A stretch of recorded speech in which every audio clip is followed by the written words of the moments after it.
let's get started. We're going to start off pretty easily. We're going to do the dessert first, get that in the fridge, then we will start the salmon, get that in the oven. And the salmon's not going to take long. It's really only going to be 10 to 12 minutes, depending on how thick your salmon is, maybe 15. Mine is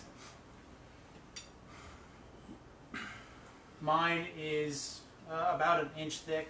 It's really only going to take 10 to 12 minutes. Steve said that he read my blog and he gets what I'm saying. I think what he's talking about is that I said today that I've been messing up and just kind of expressing things is really easy to do when you're cooking, and I feel like that's not helping anybody. So I'm gonna try today to not say that anything is easy. This is gonna be super hard, guys. It's gonna be really, really hard. Okay. So what we're gonna do for the dessert is we're gonna do what's called macerating. We're gonna macerate some berries. So we're gonna soak them in a liquid. You can do it with just sugar, but we're gonna do it in our trusty ginger ale. What we're going to do is draw the liquid out of the berries and pull out some of the sweetness, and that's going to kind of enhance the flavor. And you're going to get that little bit of ginger at the end when you eat it. It's going to really amplify the flavor. Alright, so I have strawberries, I have some blueberries and some raspberries. I'm just going to give these a wash and then we can get going. Okay, so if you guys want to do the same.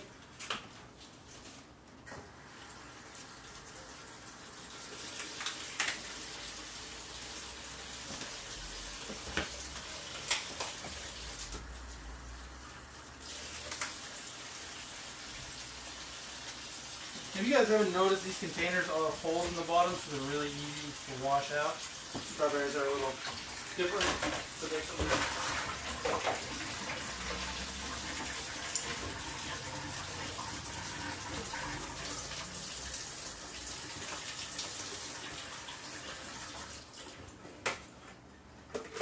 Oh, and I guess I should also say, welcome to Dinner with Ben, brought to you by Ashworks Cutting Boards and T North.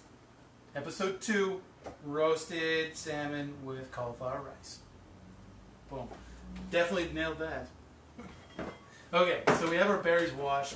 We're not going to need them all. We're just going to use what we have, and that's okay. I'm going to take a medium mixing bowl. Yeah, so Wendy asked, she was wondering how the ginger ale was going to play into it. That's what we're going to do. We're going to marinate the berries in it. My sister recommended that I get some glass bowls, and I probably will for next week so you guys can actually see in the bowl. But right now, this is what we have. So what we're going to do is take about half of these. I'm going to use all these raspberries, we're going to use all these blueberries. And now we're going to take our hand and we're going to crush them. Okay? Just like that. You don't want to crush them up too much, you just want to break them up a little bit. And that's going to help draw the sweetness out. With the strawberries, we're going to slice them so we don't need to chunk them up like this. And you don't want to puree this, you just want to break the berries up. Alright? If you have these giant blueberries like I do, just kind of squeeze them between your thumb and your index finger. Maybe pop one in your mouth, see if it tastes good. It does. And I should say we have a live studio audience here today. Is that me or you? That's you.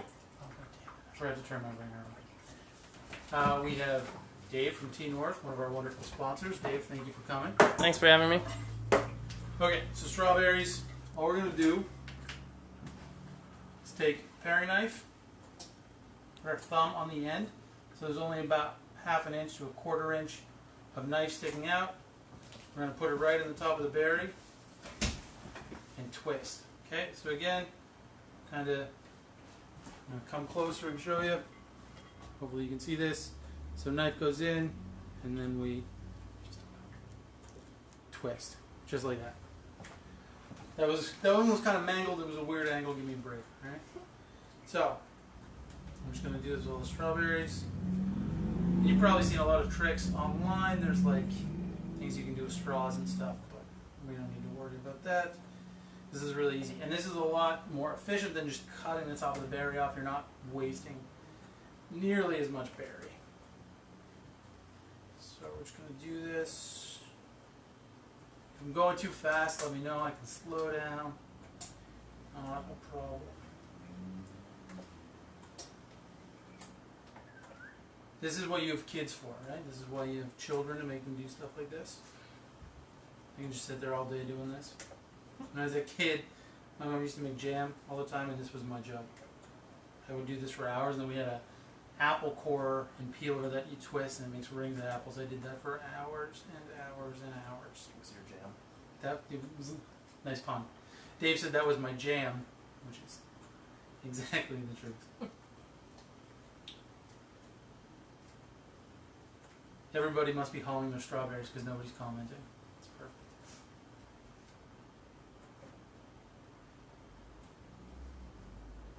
Because we're using the ginger ale instead of just sugar or anything like that, we're not adding any extra sugar to this other than what's already in the ginger ale. And in retrospect, I probably could have used a very nice carbonated iced tea beverage, which would have done a very similar thing. But no sugar. No, but it's gonna, so Dave said no sugar in the tea, which is true, it's all organic, no sugar added, but it'll draw, the carbonation especially, same with the ginger ale, will help draw the sweetness out of the berries, so it'll naturally sweeten itself. So if you wanted an even lower sugar version, you could use the carbonated, no sugar added iced tea. That's never happened before. Still good. So for those of you who just got nauseous, my phone just failed. I got it. You're good. Your phone did just bail. Oh, I got it. I don't even understand what just happened. The foam slid off. Weird. See what somebody wrote? Medic! Yeah, we just lost the cell phone. It just went down. All this is filmed on my cell phone, which I don't know. Something just happened to the tripod. Anyway, you guys are all caught up. We are going to slice our berries. Just gonna move them out of the way here. Now, it doesn't really matter what you do here. You kind of want them all about the same size, and you don't want to slice them too thin because they'll kind of dissolve. So we're just kind of gonna go about 1/4 inch. I don't know if you can see that. I'll bring it a little closer. It's about 1/4 inch. And we're just going to do that with all of them. Now when you do stuff like this, just kind of quick slices, use the tip of your knife down here. When you're chopping, I mean you could do it like that. You could chop it, but I find it easier to do kind of a slice on this. Just like that. So there's different points to the knife, different areas that you use for different things. And that's important to keep in mind, you know, especially when you're chopping an onion or something. When you use the back of your knife, you get a lot more force coming down, and it's a lot easier to do than if you're trying to use the tip of your knife. But this works either way, I guess.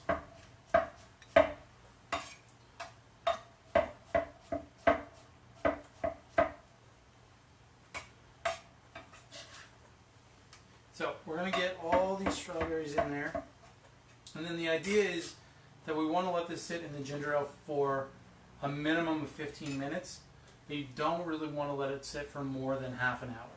If you do, the ginger ale is going to kind of macerate the berries to a point where the strawberries just dissolve into nothing, so we don't want to let it sit for much longer than that. And then what you're left with is a really delicious ginger kind of syrup that's berry flavored that goes really well in cocktails.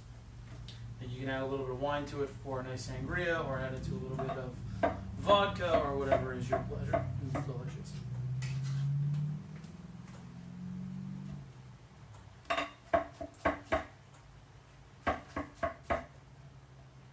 I find when you do this, and I do this all the time, I really do when I'm chopping, I literally just in my head go chop, chop, chop, chop, chop. I know it sounds ridiculous, but I do. Like as you chop? Yeah, like right now I'm going chop, chop, chop, chop, chop.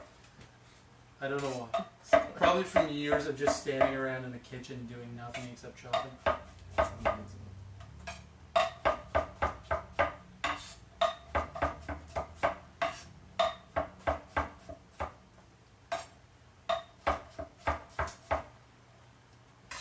Only 3 left.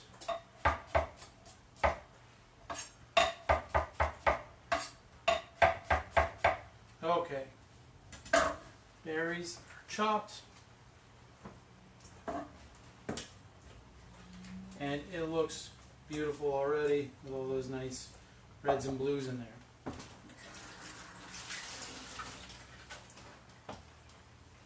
So now I'm just going to pour a can of ginger ale over the berries.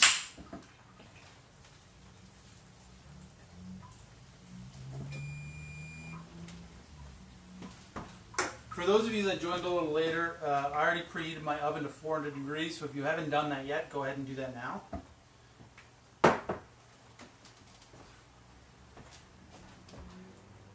Okay, berries are in the ginger ale, but we need a little tiny bit more flavor in there. So that's where the fresh mint is coming in. So we're just going to pick some of these leaves off. And again, if you need me to slow down, just let me know. I don't want to get ahead of you guys. Okay. So I have some mint, and all I did there was pick it off the stem. You can just hold it at the top, pull down, and the leaves will come right off. If you get a little bit of stem in there, it's not the end of the world. Just trying not to get like big, chunky, woody bits. And then we're just going to roll this into a nice tight ball. Just like this, and then you're going to pinch it between your fingers, and then just slice it as thin as you can. And again, this is kind of like a tip of the knife kind of motion rather than a back of the knife.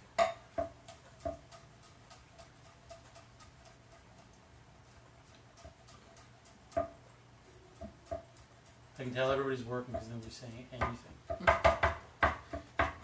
Or they're all in awe of your knife work. That's probably it. Okay, mint in, and that's about 2 big tablespoons of chopped mint.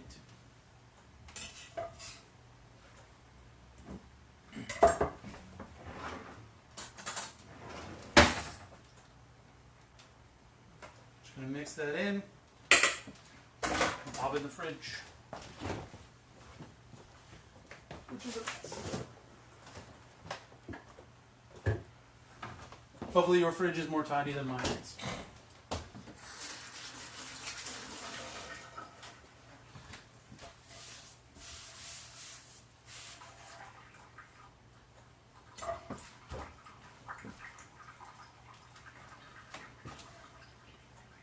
Okay, so just take a second, kind of tidy up, and then we'll come back to get the cauliflower going, I guess.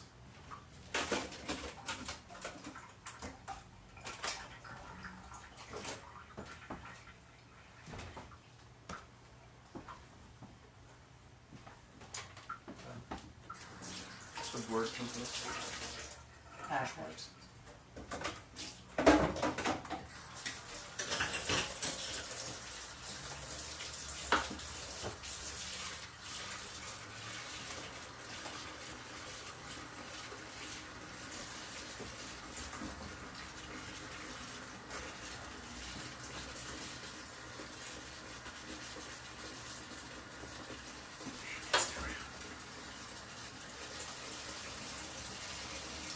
I think it's just like Ashworks.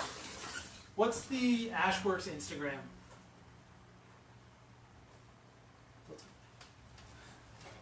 I think it's just at Ashworks, and then there's 2 of them.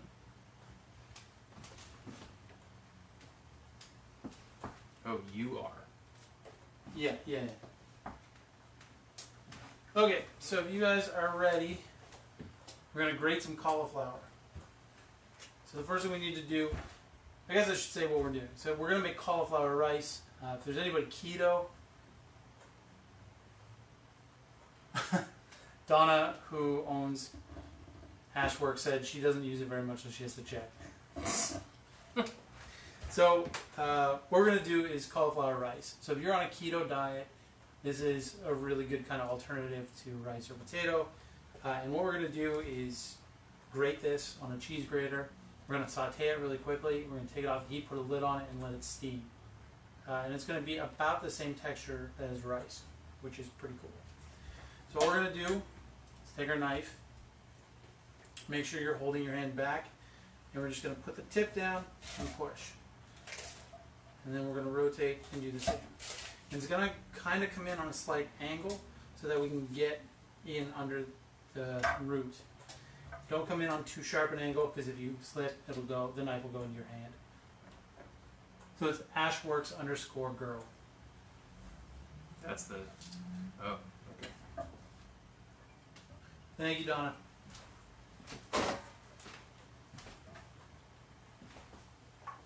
So we're just going to do that until we get all this green stuff off here.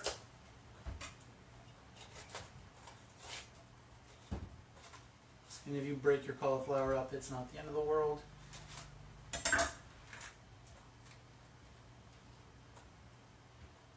Donna cheated and bought a bag of cauliflower.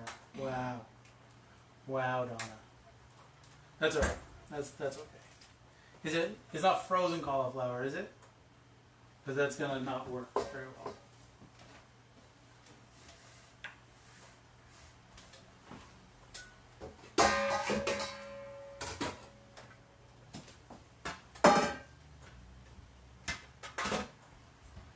Okay, so if you have any kind of like brown bits on your cauliflower or moldy bits or anything, just cut that off. I'll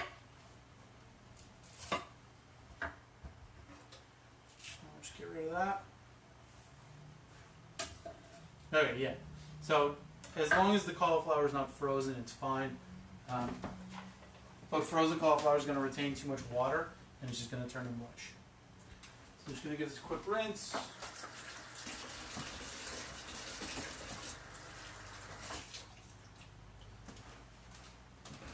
And then we're just going to go to town with the cheese grater. On the big setting of your cheese grater, just watch your fingers, watch your knuckles. And so it's going to look kind of like rice, I guess. More like grated cheese, but still not the end of the world. All good. And so we're just going to grate this whole head.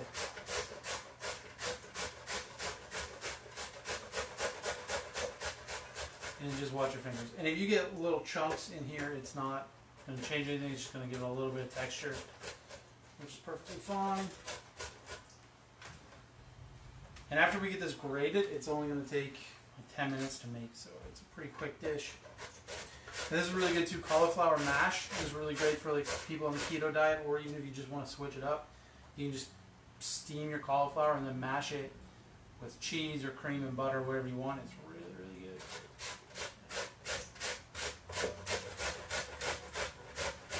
If you have a food processor, you can obviously do this with a grater setting, but this works just as well.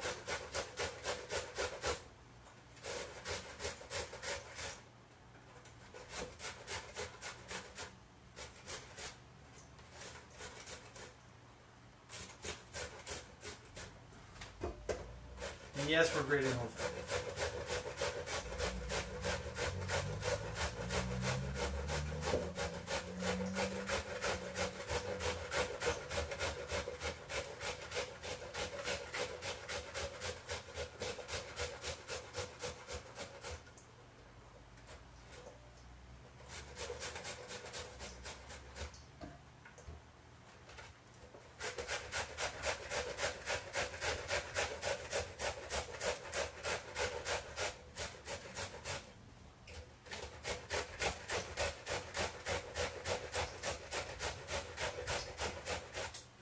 The reason why I like to do all this stuff by hand is because then you don't feel so guilty about eating a little extra fat, a little extra oil on the salmon.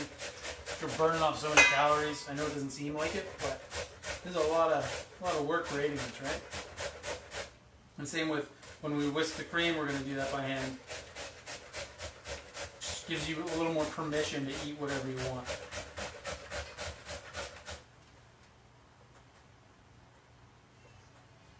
Yeah, Dave gets a yummy meal. Wendy asked if my assistant tonight gets a yummy meal, and I think since he saved the day with my phone, yes, he gets a yummy meal if he wants it. Yes, food.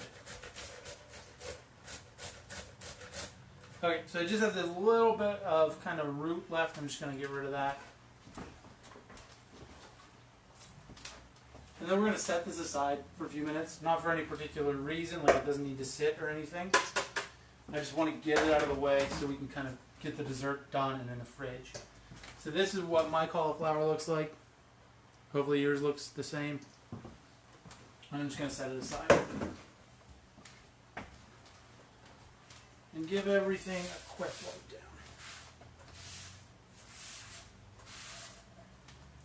Now, while our berries are in the fridge, kind of finishing macerating, we're going to whip our cream. Now, it's very important when you do this, you have a clean bowl. Most people will say a cold bowl is really important, but as long as it's not warm, it should be fine. Just going to wipe that out. And use the biggest bowl you can find. The whole point of what we're doing is we're trying to get as much air into the cream as possible. And the bigger your bowl, the easier it is to do that. Also, the bigger the whisk. There's two kinds of whisks. There's, I don't have one of the ones. There's this kind, which is called a whip. It's very kind of floppy and flimsy. And then there's the really rigid ones. These ones are what you want to use, the kind of flimsier ones, because it's going to actually whip around. Like imagine a bull whip, that's what's going to happen. The speed at the end of the whisk down here is way faster than the speed at the handle. And that's kind of the idea. You want to use that to your advantage. So what you'll see is a lot of people will come in here and they'll get their whole arm going and their whole body into it and they'll be holding the bowl up. It is really unnecessary to do that. Let the whisk do the work. Use a big bowl, and all we're going to do, see how I'm barely doing anything and the whisk is just kind of going crazy? That's what you want. So in here I have 250 mils, about a cup of whipped cream. Whipping cream, rather. To that, I'm going to add about a teaspoon of vanilla. And I'm also going to add about a teaspoon of sugar. Now, if your ratios are a little different than mine, if you have a little extra vanilla or a little more sugar, a little less sugar, it's not going to change it too much. It's really not going to affect it at all. So we're just going to gently whisk just to make sure we get all that sugar and vanilla mixed in there. And then the idea here is that we want to keep all of the cream moving simultaneously. This is the same principle for making the meringue. You want to keep the whole kind of bulk of the cream or the egg whites moving at the same time, and that's going to whip the most amount of air into it as possible. Wendy said, I whip cream every day by hand, and I have the arm of an arm wrestler. I'm impressed, Wendy. That's a lot of whipped cream to be going through, but I'm not going to ask any questions about why you're whipping so much cream, but You churn butter as well. you do you, Wendy. Okay, so the idea here, this is going to be a little loud, but really it's just, if you make a little bit of a mess, it's not the end of the world. So all I'm doing is just kind of back and forth, right? And again, I'm letting the whisk do the work. And some people say figure eights are the best way to go. Wendy works in a restaurant. That makes sense, Wendy. And if you do this properly, it should only take like a minute or two. And switch arms so you don't get one giant arm and one small arm. Nobody wants that.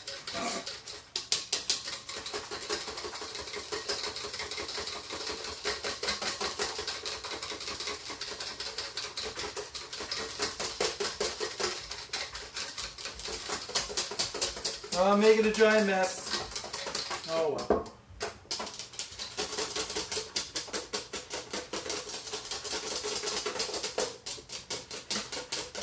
So you can see mine's already starting to come together.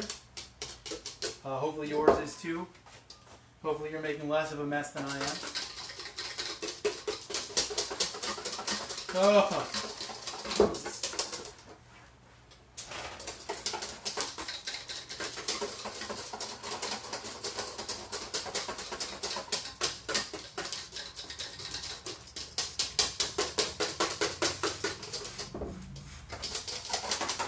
Has anybody beat me? Is anybody done yet?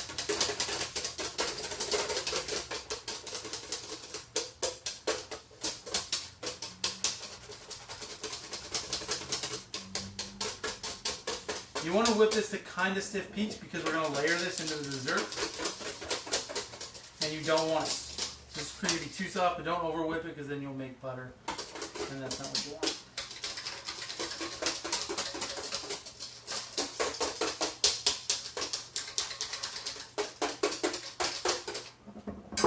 And there we go, whipped cream done.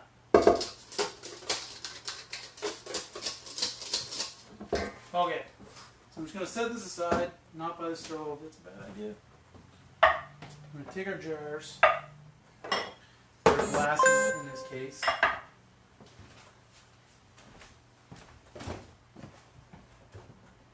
going to grab our berries out of the fridge, which look beautiful, and give them a taste. And you see they got a little bit of the flavor of the mint, they got some of the flavor of the ginger ale. And they're still going to continue to absorb some of that flavor even as they sit. Is that still my phone? Yes. Sorry guys, I can't change it now or I'll mess the video up. Yeah, Wendy said vanilla. Yeah, that goes in the whipped cream. I put mine in right at the beginning with the sugar.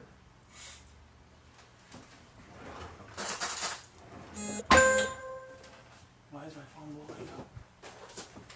So I have gluten-free graham crumbs. Obviously don't use gluten-free if you don't have to. No, Wendy's okay, you don't have to apologize. Wendy said she missed it. Not the end of the world. I don't know why I keep saying not the end of the world. I said it like 6 times. Okay, I'm going to try and fix this. Hold on.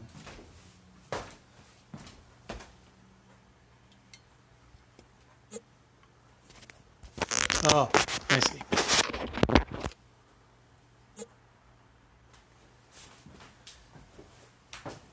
Sorry, what was happening is after the phone dropped, we put the phone back on, or Dave did, and the kind of little toggle was hitting the volume button. So it kept pushing the volume up, and that's what was kind of jiggering around. Sorry about that, everybody. Should be fixed now. Okay, so what we're going to do here is we're going to drain off as much of this liquid as we can, because we don't want this to be too runny. We're going to put a nice couple, probably about a quarter cup in the bottom of the jar. If you have smaller jars, you can do whatever fits. These are glasses, they're not jars, but that's fine.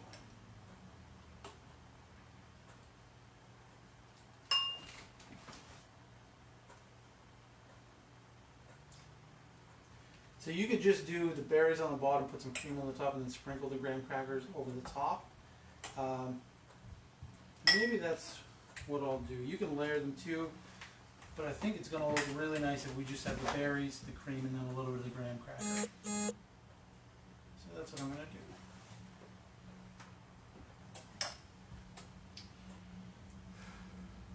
And make sure you get as many of those berries over there as possible.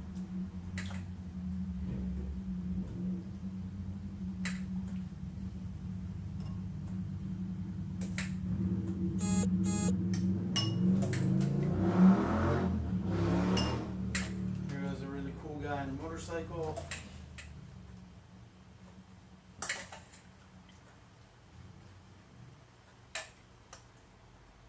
And then you can see this beautiful liquid in the bottom there. It's just this beautiful red liquid from the berries. And it just tastes like berry flavored, mint flavored ginger ale. It's delicious. We can probably pour a little bit of this over our berries. But seriously, whatever you have left here, use in a cocktail. You will be very happy that you did. Okay. So if it's really warm in your place, your cream may have melted a little. Just kind of mix it back up.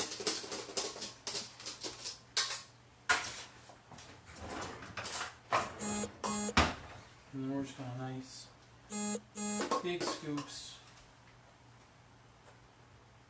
of whipped cream over the top.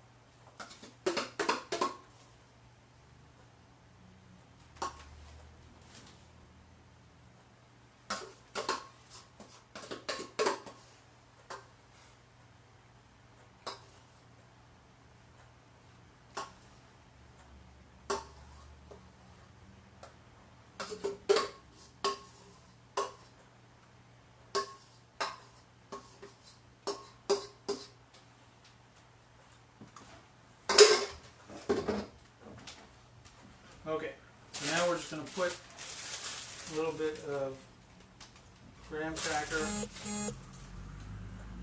over it. Put a nice amount on there because you want that little bit of crunch when you bite down. And it's not going to hurt it.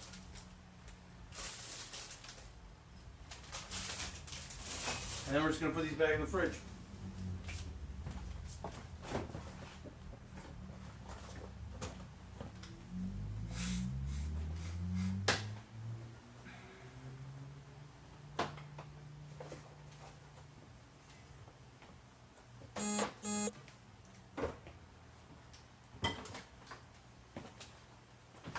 Alright.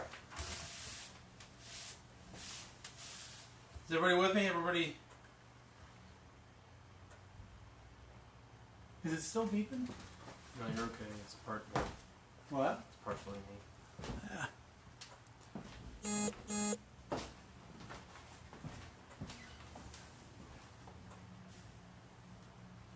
Wendy, if it's still beeping, Wendy said we are now having intermittent beeps. It was my phone. If it's still happening, let me know. I think we fixed it. I hope we fixed it. Game on.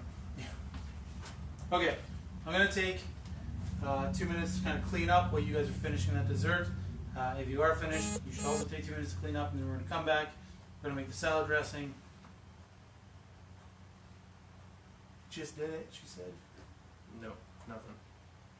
I don't know. Sorry, Wendy. Let's do it again and again and again, she's saying. No, nothing from this end.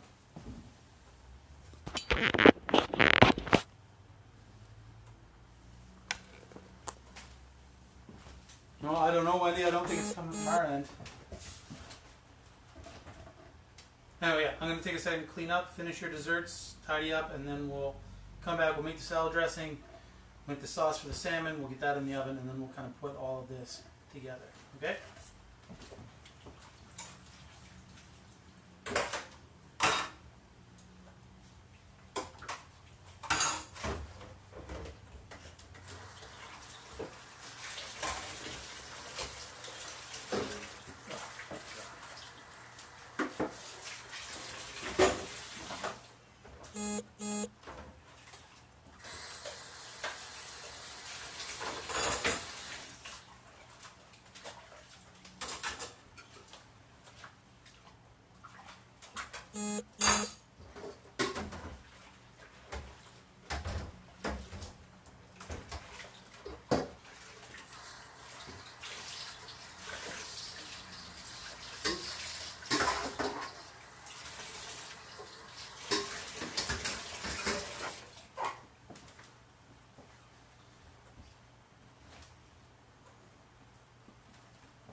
Okay, kitchen's clean. That was quick.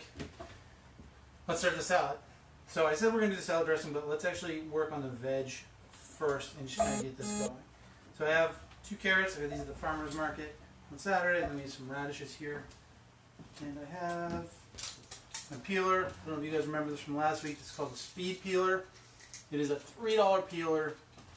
And again, it is about 1,000 times better than this shitty $20 peeler. Seriously. Get a $3 peeler, throw away your $20 peeler. I didn't throw mine away, I just put it in the drawer. Sometimes this is in my kit and I don't have it here. Alright? Get off my case. So what we're going to do is chop the ends off the carrots, put those aside. Now we're just going to peel them.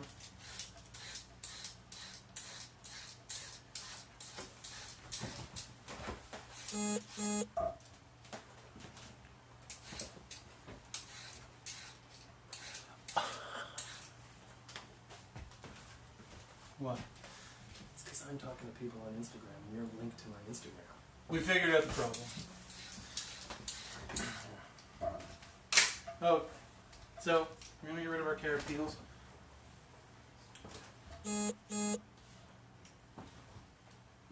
We figured out where the noise is coming from. I'm sorry. It's Dave's fault. It's Dave's fault. Actually, I think I can fix that though. Hold on, everybody.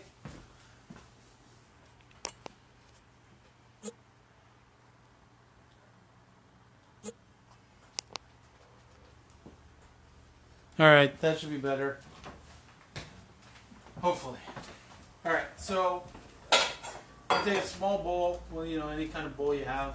We're going to put it cold water, as cold as you can get it. You don't have to fill it up, just about half full. About half full, and we're going to add, if you have it, add a couple of cubes of ice.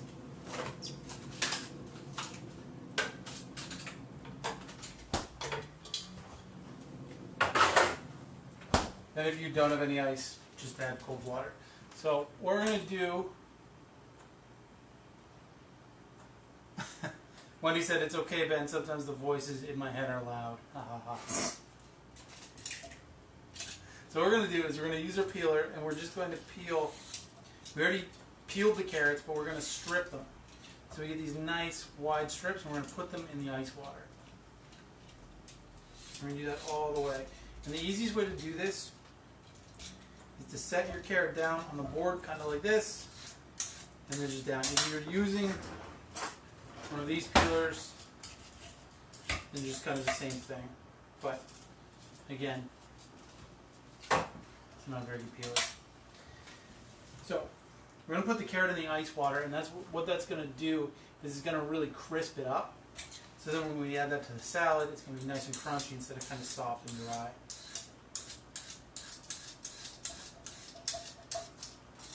And when you get to this point, you get kind of like a nub on the end of your carrot. Just kind of flip it over so it doesn't look inappropriate.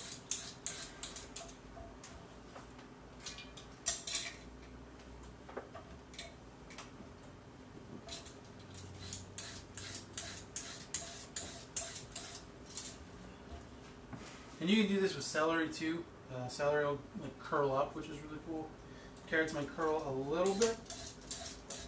And I'm sure a lot of you are asking, what do you do when you get to this point? So just kind of turn the carrot, get as much off it as you can.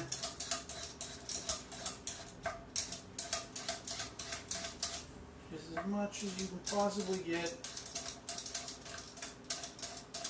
And then that's a snack.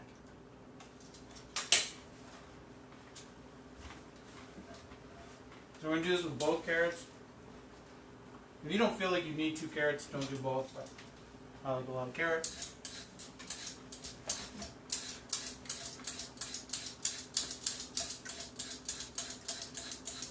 And I'm throwing it all over my house.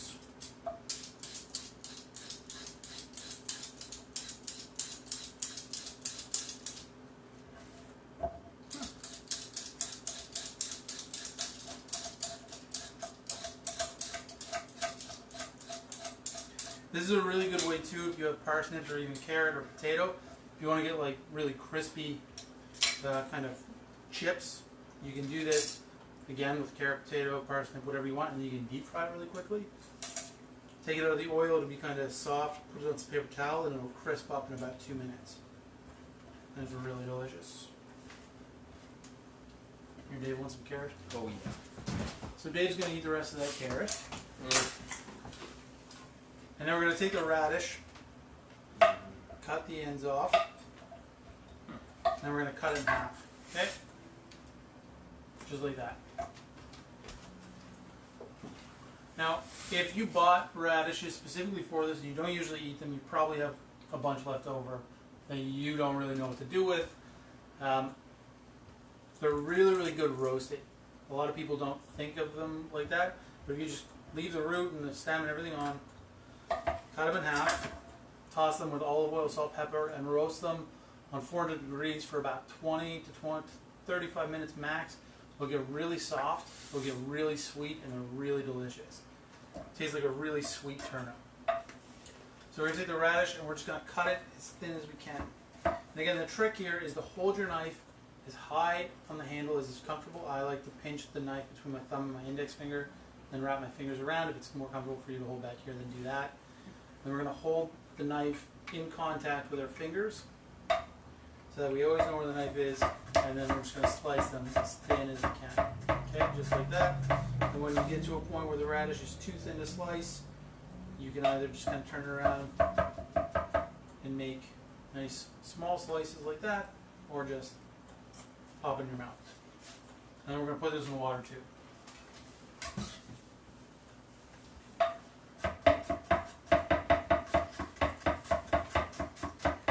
lot of people don't like radishes, and honestly, I didn't really like them until I had them roasted, and then I was like, oh, this is what a radish can be.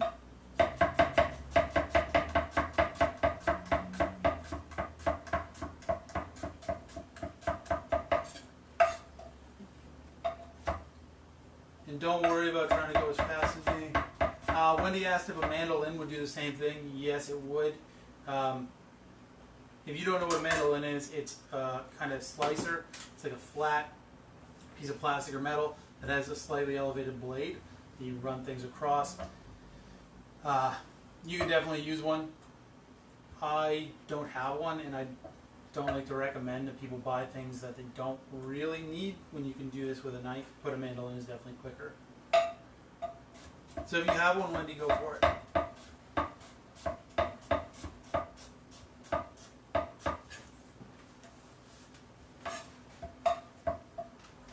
And again, if you don't want a ton of radish in here, don't put a ton of radish. I like a lot of radish, so I'm going to use a bunch.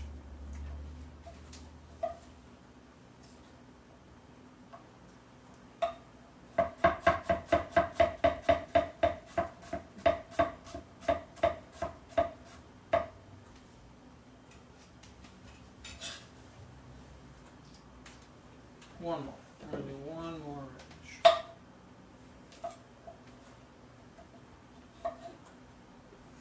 Was it the Fraggles that liked radishes?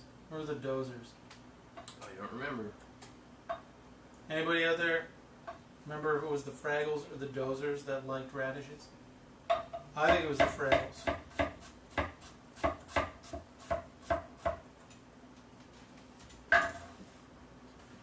If you get the question right, you get my admiration for 15 minutes. How will you know if it's right? Shut up, Dave. Dave asked how I would know it was right, because I don't know the answer. Dave will Google it, is how we'll know. Way ahead of you.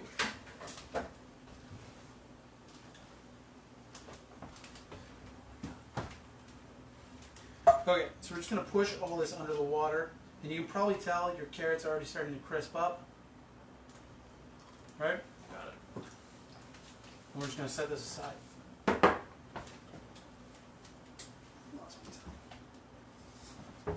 I lost my towel, and they're all in the dryer. Oh, yeah, I kicked it on the floor. I don't want to dry my hands on it if it's on the floor. Dirt. Let's make a vinaigrette. So if you watched last week, we made a red wine vinaigrette. It's going to be the exact same process, except I think last week we used Dijon vinegar. This week we're going to use mustard powder. But other than that, it's going to be pretty much exactly the same. We're going to use balsamic vinegar. We're going to use mustard powder, and we're going to use canola oil. That's it. A little bit of honey. So I'm going to take a small bowl, a giant whisk. If you have a small whisk, use one. We're going to put about a teaspoon of dried mustard in here. I'm going to put about a teaspoon of honey in.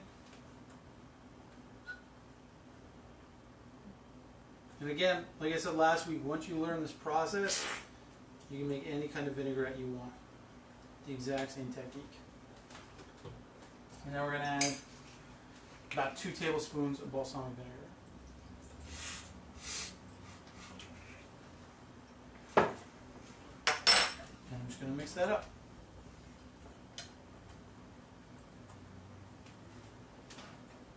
Now this week we're going to use canola oil. Last week we used olive oil.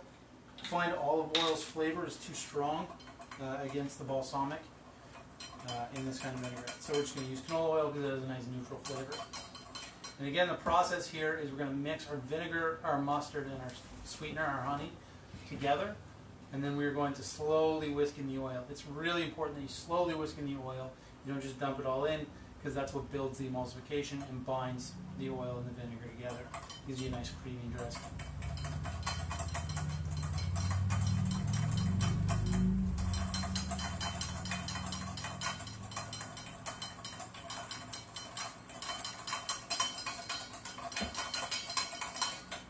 So I I think I said last week, once you get the hang of this, you can do it in a minute or two. Steve said I need a Lazy Susan for all those items on my counter. Steve, I absolutely agree with you. A nice Ashworks Lazy Susan would look fantastic right here, I think. So, like I said, once you get the hang of this, you can do it really, really quickly.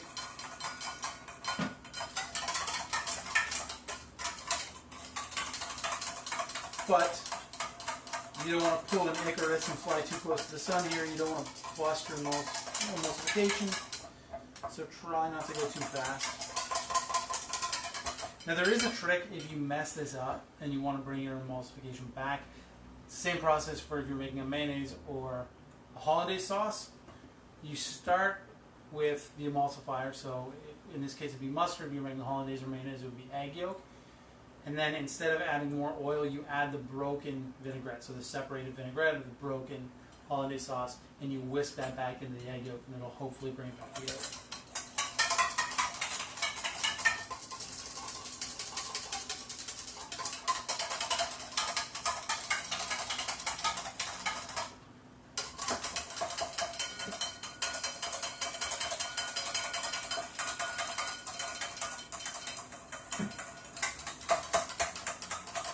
Hi Aaron, thanks for joining us.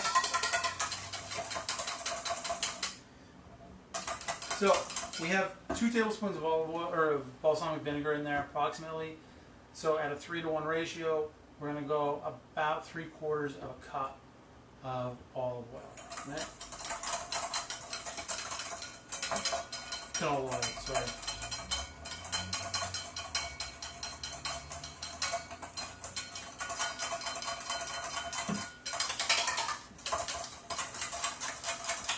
Make sure that all gets mixed in.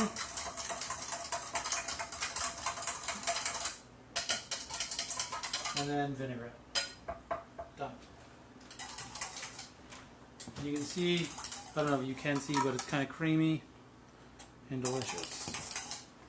Now we'll check.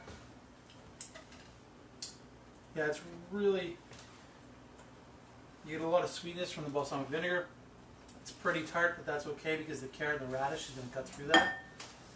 Then we're going to add a bit of salt and pepper. Whisk that in and set that aside. Okay, so we have one more sauce to make, and that's the sauce for the salmon. Now, if you're wondering about the cherry tomatoes, don't worry, we'll get there. So we're going to take our salmon. Mine still has the skin on it. If yours doesn't, don't worry about it. No big deal. Generally, when you buy salmon or you get it in a restaurant, it would be cleaned, meaning the skin would be off, and this little belly piece would be cleaned off. So really, all you would get is this much salmon. I'm going to leave it on. It's going to overcook because the rest of the salmon is so thick, but it's still a really nice little snack, and it might get a little crunchy, crispy, which is nice. You can take this off, and if you want to take the skin off, I can show you. Does anybody want to see how to take the skin off? We can do that another time. We'll do a whole fish sometime. Yeah, I'm not going to do that right now. I'm going to leave the skin on. So all we're going to do is take a sheet pan. If you have a roasting pan or whatever you're using, that's fine. I have parchment down. If you don't have parchment, oil it gently with a little olive oil or canola oil. I'm just going to lay this down. Now we could sear these first, but I really want the flavor of the maple and the mustard to get into the salmon, so I'm not going to do that.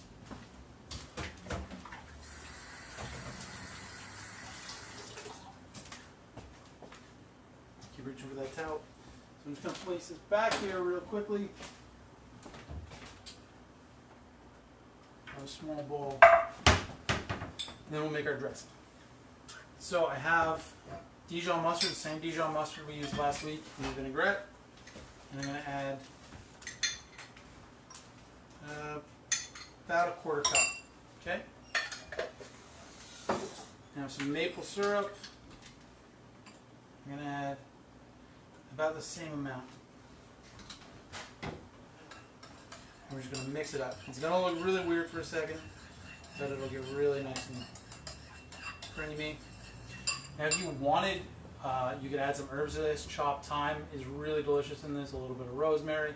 I wanted to keep this as simple as possible. Hi, Kathy. Kathy says she loves salmon. I do too. I wanted to keep this dish as simple as possible, so we're not going to chop any herbs and put them in here. But if you do have some laying around, feel free to do that. So we're just going to add a bit of pepper and a bit of salt. And if you have some grainy mustard, like some Pommery mustard or just some kind of old style mustard, you can add that in here too. It gives it a nice texture. But again, I wanted to keep it as simple as possible. So now we're just going to give it a taste.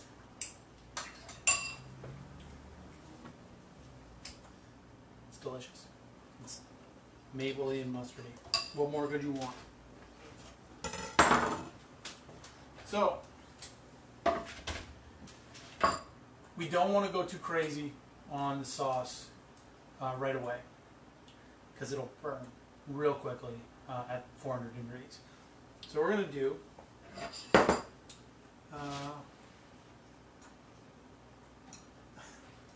Katie just went to the washroom, but I'll make sure to tell him. Katie says, I hope Dave is paying attention. His girlfriend is now expecting this for dinner. I'll tell him in a minute. I think he heard. So we're going to actually season the salmon. I know we season the sauce, but we're going to season the salmon too. And remember, when you season, a lot of people will season way down here, but what happens is when you do that, you get big clumps of salt or pepper. You'll always see chefs season way up here. And we do that because it spreads the seasoning out nice and even. So you don't get those big clumps. And when you're doing it way back here, it looks really cool. And we all know that cooking is like 90% about looking cool. See, Dave said, or Steve said that's cool. That's it.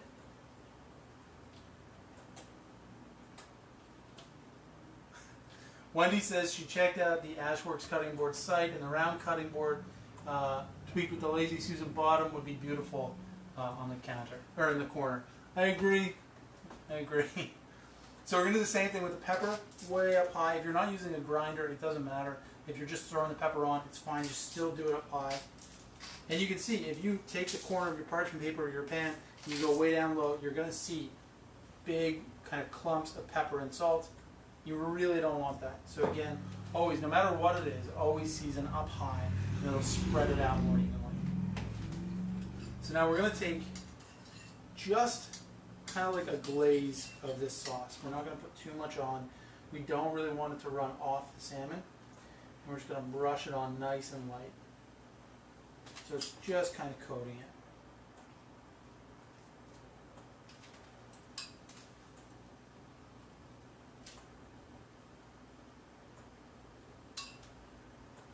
Again, you don't want to pile this on too thick. You don't want it running all over the place. You just want a nice light coating on your salmon. Now we're going to pop that in the oven. So my salmon is at max like an inch thick. If yours is thicker, it's going to take a little bit longer. There's a little bone. But really, this is probably going to take 12 minutes. So we're going to check it in 7. We'll put a little more sauce on it, and we'll go from there. And again, the oven is 400 degrees. So 7-minute timer. And now we're going to do our cauliflower. So we're just going to heat this pan. We just have a regular stainless steel pan. You could use cast iron, but yeah, I don't really see any reason why you couldn't use cast iron. Just make sure your pan has a lid. And the problem with cast iron is it usually has the two kind of little pouring spouts, and so it doesn't properly seal, and we really need to seal the steam in here. So that's, I guess, why you shouldn't use cast iron pan to do this. Dave, did you hear what your girlfriend said? No. So I just heard there was something that she said. She said that you better be paying attention because she expects this for dinner tonight. You got in those new to-go bags, right? Yes, I did. Oh, Donna, did I get ahead of you? Okay. So if everybody, or when everybody is good, just kind of give me a thumbs up or whatever, and we'll keep going. Because I don't want to get ahead of anybody.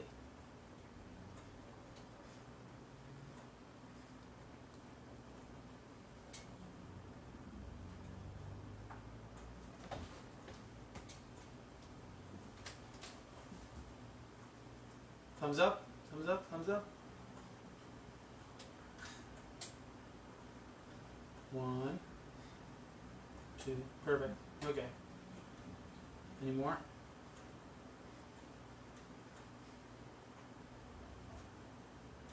Okay. Okay, next step. Salmon's in the oven. I'm heating my pan. I just have it on kind of medium high. So if your burner goes to 9, we're going to go to 6 or in between 6 and 7. And we just want to get that nice and warm. I'm going to add about a tablespoon of olive oil. And the reason why you want your pan to be hot when you do this is because you want, as soon as the cauliflower hits the pan, you want to start evaporating moisture. If you start this in a cold pan or a pan that's not hot enough, the moisture is going to be drawn out of the cauliflower and it's just going to like poach and it's going to boil in it and you're not going to get the nice texture. So the pan is hot and you can tell because your oil will be shimmering and kind of move around. You probably can't see that. Yeah? Just angle up. Yeah. See the oil in there? It's shimmering, it's moving around. And now we're going to add the cauliflower. We're not going to season it yet. Don't add any salt and pepper.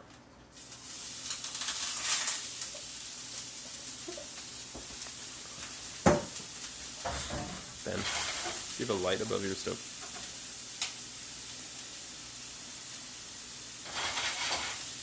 We're going to use a spoon or whatever you have. And we're just going to stir this. We don't really want it to brown on the bottom.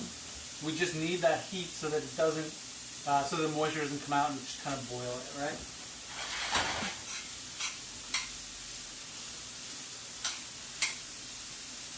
And this already smells really good. I don't know if yours does.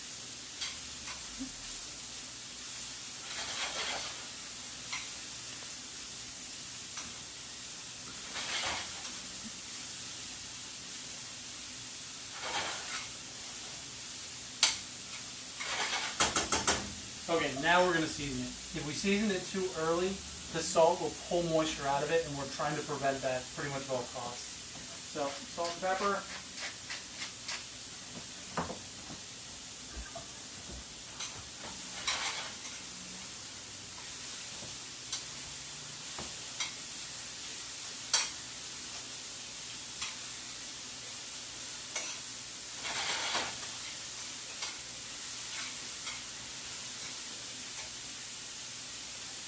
And now if you taste the cauliflower, you should see that the texture is changing. It's already starting to cook.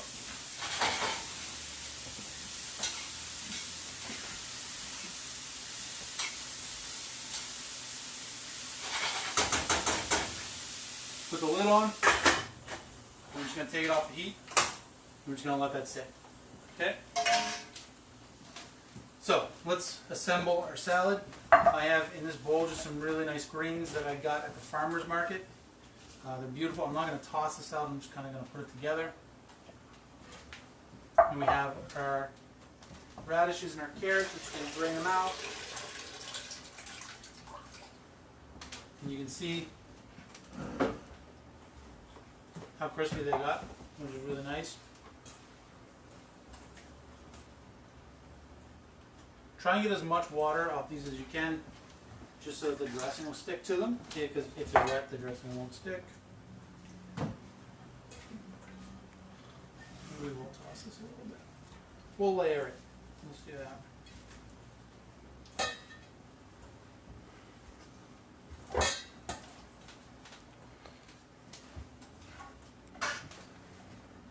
Okay, so we have our greens. We have our radish and our carrot, and now we just have some cherry tomatoes. Now, if you have a whole bunch of cherry tomatoes that you want to slice, you can do them one at a time, just like this, and that's perfectly fine. But you can also take a lid like this, or something similar, pull them right to the edge of your board, put the lid down, hold your knife as flat as you can. Put a little bit of pressure down. And it's important that your knife is sharp when you do this, but done. Way quicker. Oh, Donna's pan is still heating. We can wait. We're okay. There's no rush. Dave says his mind just exploded. So that's it. Salad done. Now we're just waiting on the salmon.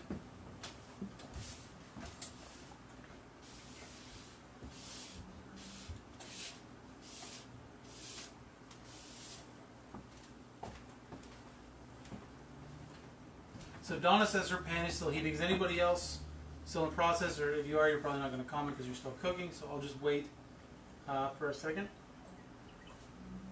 And actually that salmon is just about ready to be tested. Have my trusty oven glove.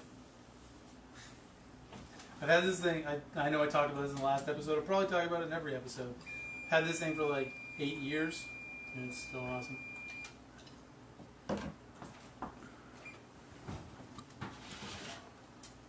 Okay, so the salmon is still pretty raw, which is what we expected. But we're going to put more sauce on it. So all we're going to do is take our sauce, and we're going to put a more generous amount on this time. We don't want to flood it, but we want to put a little more sauce on it. Donna, if you're still making your cauliflower, it's fine. There's no rush, and I can answer any questions that you have. So all we're going to do is a nice amount of sauce. Again, you don't want to flood it. You just want a decent amount.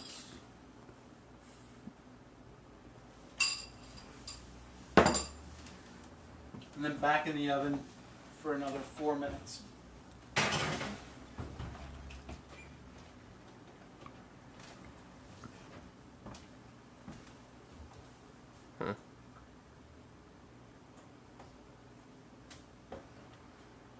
Oh, cauliflower. Donna said she put Steve on call duty, but I was confused. I think she means cauliflower.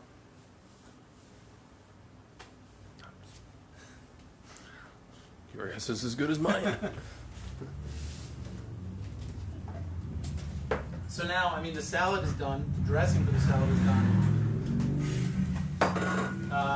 Cauliflower setting. It's really just waiting for the salmon. The dessert's in the fridge. I'm really excited. This was a little quicker than last week, which is good. We're getting everything together. A few technical difficulties, but not the end of the world.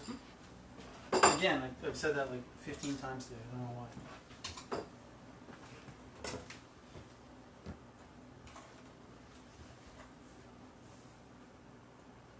why. Okay. We wait. Let's take a look at the dessert while we're waiting. You don't want me to play the Jeopardy music? Maybe. So you can see, I know I put a little bit more liquid in there, but you can see that more was drawn out of the berries. Can you see that? Yeah, yeah. So you can see that in there. And so it's actually probably better that we didn't layer it. If you did, I'm sorry. Because that whipped cream would have kind of gone to shit in there. But other than that, it looks very nice. And once we mix all this together, it's going to be super delicious.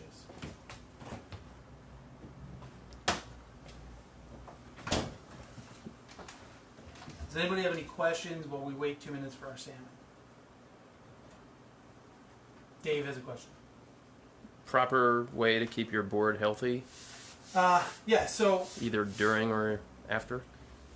So these boards are already treated with mineral oil and beeswax. And so when you buy the board, they give you treatment plans, like a card that has like the whole treatment plan on it. And generally what you want to do is just kind of wash it with soap and water, make sure it's dry. Don't run it under water, just kind of wash it like you would your counter.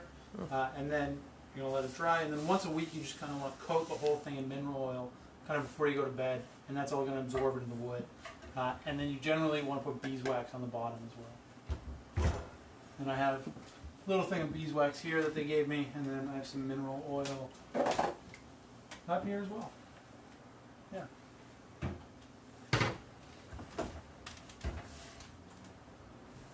1 minute for the salmon. It's smelling good in here, everybody. I hope it's smelling good in your place too.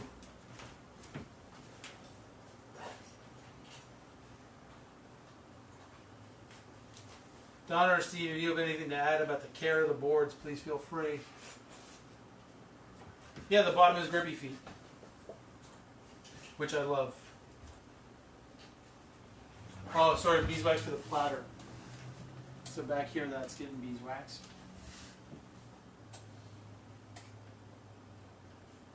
Yeah, I like the grippy feet a lot.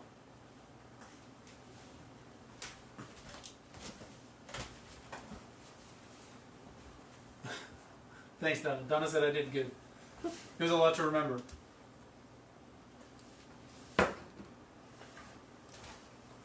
Dave, is there anything you would like to say about the tea since you're here? It's a hot day, drink iced tea. Dave says it's a hot day, drink iced tea. I couldn't agree more.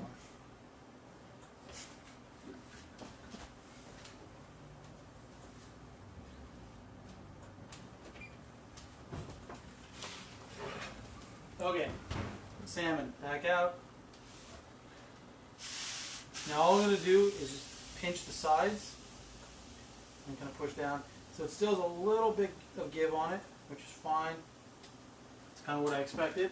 So we're going to go another 2 minutes.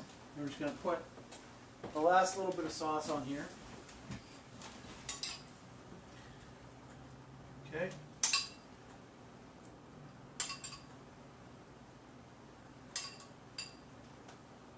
Beautiful. And then back in the oven for 2 more minutes, and that should just about do it. Again, if your salmon is thicker, it might take a little bit longer, but that's all right. And it's really important that we don't overcook our salmon. We don't want it to be dry and gross. We want a slight, tiny little bit of translucence in the center. That'll keep it moist. It'll be nice and flavorful. We have some comments here. What do we have? Wendy says, wonder if you put a bug in the manufacturer's ear that could make rolling pins. Well, they are here with us, so I'm sure they're seeing this now. And I think, yeah, Steve said he's working on it. He's working on it, Wendy.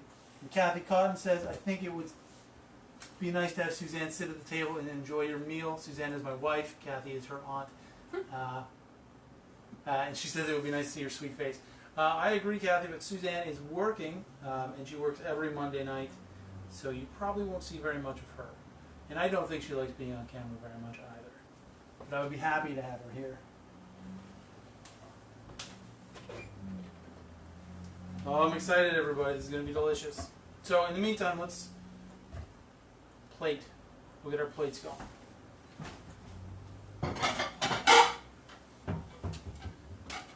So we obviously, just kind of made a big salad, but I'm actually going to plate. Dave, you hungry? Yeah, Dave's hungry. Again. So, yeah, I'm using my hands, but they are very clean. Wendy says that Steve has beautiful boards. Yes, he and Donna do. They're gorgeous. And I'm very happy to be privileged enough to have one here. 2, actually. My frise, that's what this is called, has a big stem in it. So I'm just going to pull it off.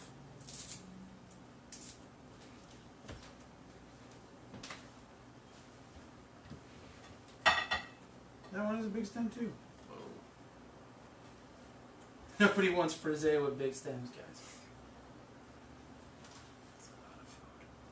Huh? That's a lot of food. It's salad, man. There's like nothing there. Now let's check the cauliflower. Now mine, you can see, is nice and light and fluffy. Looks beautiful. The cauliflower's cooked. I think that looks really good, actually.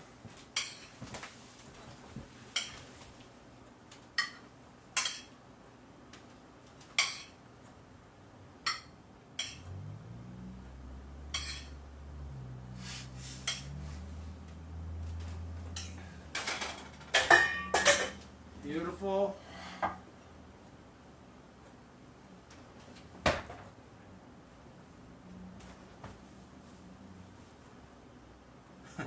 Donna said, thanks, Wendy. Steve makes them beautiful, referring to the boards, and she makes them beautiful. Okay, salmon. Salmon is done. Mine is, at least. And what you're looking for, so I think we talked about this last week with the chicken, the kind of thumb index finger thing. So that when it comes to like steak or chicken, that's rare, medium, medium well, and well. With the salmon, we're looking for about a medium. Okay, so you're not squeezing your fingers, you're just putting them together and you're pushing right on the meatiest part of your thumb. That's what you want your salmon to feel like. Okay? That's it.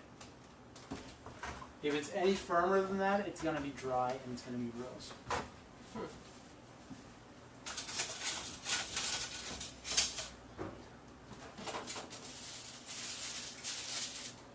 So now I'm just going to take a nice piece of salmon.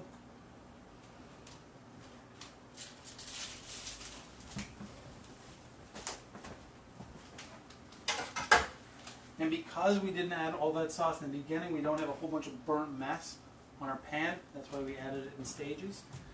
And so we'll put this one here, and we'll kind of demonstrate with this one. So here we go. Here's kind of the plate, and let's take a look in the salmon. Beautiful. So you can see it's nice, it's moist, it's not dry. There's a slight translucence to it, but it's gorgeous. Come a little closer. No, sorry, come closer. Yeah. See that? Beauty.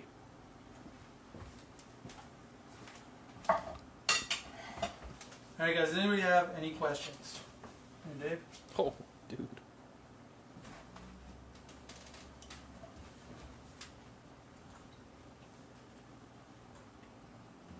Turn the oven off. It's not a million degrees in here. Wow. Good? Dave said wow. Now I'll give you some dressing.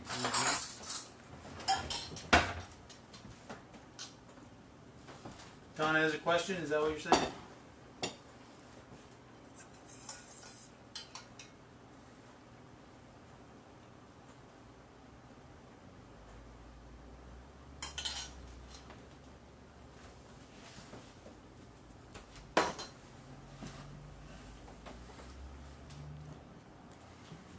Nope.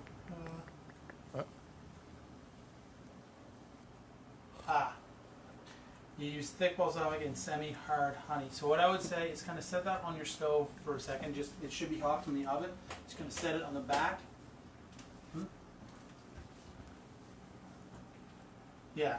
So I would say just kind of warm it up a little bit. Set it on the back of your stove. Donna said that her dressing is bound up a bit.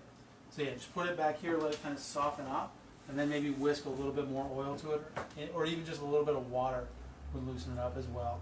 And if you're adding water to it, just like you would with the oil, whisk it in slowly and gently. Any other questions? Guys, thank you so much for joining me.